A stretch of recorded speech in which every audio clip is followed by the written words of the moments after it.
പരിക്കുണ്ടായിരുന്നു, accident ആയിട്ട്.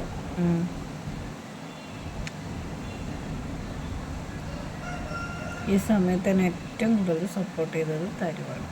എൻ്റെ മോൻ, അമ്മ, അച്ഛൻ, എൻ്റെ അനിയത്തി. ഭയങ്കര കഷ്ടം കേട്ടോ. റോഡ് ശരിയില്ലെങ്കിൽ സഫർ ചെയ്യുന്നത് ഞങ്ങളാണ്, ഫാമിലിയാണ്, ഞാൻ ജോലി ചെയ്യുന്ന സ്ഥാപനമാണ്. ഏറ്റവും പ്രധാനപ്പെട്ട സമയത്തായിരുന്നു അപകടം പറ്റിയത്. വേറെ ആർക്കും എൻ്റെ ജോലി എടുക്കാൻ പറ്റാത്ത ഒരു സാഹചര്യത്തിൽ. പക്ഷെ ഞാൻ ജോലിക്ക് പോയി. ഈ ഫേസ് വെച്ചിട്ട് തന്നെ പോയി. കുറച്ചേ ആയിട്ടുള്ളൂ, സ്പീഡ് കുറവായതുകൊണ്ട് ഇങ്ങനെ പറ്റിപ്പോയി, ഇല്ലെങ്കിൽ ഫ്രാക്ചറായിരുന്നു. അങ്ങനെ ഞാൻ എന്ത് ചെയ്തു, അവിടേക്ക് പോയി.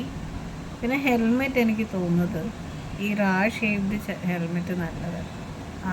അതാണ് ഈ പണിയൊക്കെ ഇത്രയും വലുത് ഫേസിലേക്ക് തന്നെ കിട്ടിയത്. നമ്മൾ ഉപയോഗിക്കുന്നുണ്ടെങ്കിൽ ലേഡീസ് ആണെങ്കിലും ജെൻസ് ആണെങ്കിലും മറ്റേ ഫുൾ കവർ ചെയ്തിട്ടുള്ള ഹെൽമെറ്റ് തന്നെ യൂസ് ചെയ്യുക. ഇല്ലെങ്കിൽ നമുക്ക് നല്ല പണി കിട്ടും. ഞാൻ ലീഗലി ഞാൻ എപ്പോഴും കറക്റ്റായിരിക്കും. ഈ വണ്ടി ഓടിക്കുന്ന സമയത്ത് ഹെൽമെറ്റ് മസ്റ്റായിട്ട് ഇടുന്നതായിരിക്കും. പക്ഷെ ഞാൻ ആ ഹെൽമെറ്റ് ഇട്ടില്ലെങ്കിലും എനിക്ക് ഈ അപകടം തന്നെ വരും. പക്ഷെ അത് ഇടുന്നതും ഇടാതെ ഇരിക്കുന്നതൊക്കെ വേസ്റ്റാണ്. കൂടുതലൊന്നും പറയാനില്ല. ലക്കിലി എൻ്റെ കുഞ്ഞിൻ്റെ എൻ്റെ കുഞ്ഞിൻ്റെ ഭാഗ്യത്തിന് എനിക്ക് കിട്ടി. പക്ഷേ this is a lesson for me. I will come back with full on strength.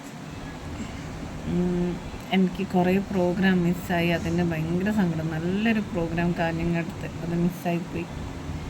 എനിക്കൊരുപാട് സങ്കടമുണ്ട്. But I am happy now. എൻ്റെ കുഞ്ഞിന് വേണ്ടി കുറച്ച് സമയം എനിക്ക് വയ്ക്കാൻ പറ്റി.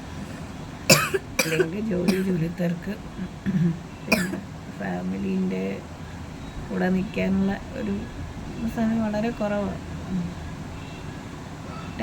വേറെ ടെൻഷനൊക്കെ ഉണ്ട്.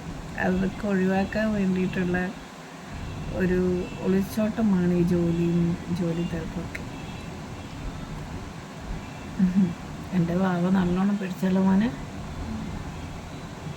മോനെന്തൊക്കെ ഫീൽ ചെയ്തു? വേറെ എന്തൊക്കെ ഫീൽ ചെയ്തു?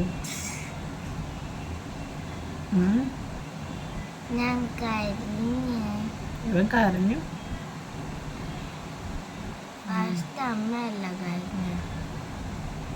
ഞാൻ കരഞ്ഞ കേട്ടോ?